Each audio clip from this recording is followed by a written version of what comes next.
I got some other old equipment here on the farm. We got 2 Stalk choppers here. They tilted up at the moment out the way. They work pretty good. Something to play around on. An old international grain drill here. Works okay. This old cultivator, I'm not sure exactly what type it is. It does have it on there. It's actually a turner. It's a little bent up in some places. I don't use it any.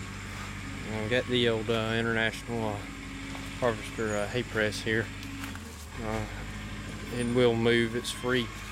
I don't have a drive belt and everything for it.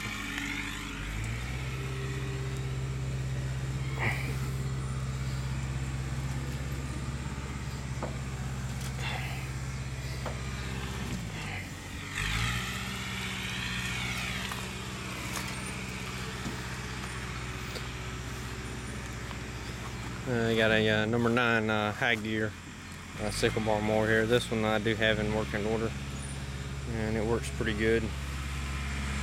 Something else to play around on, I guess.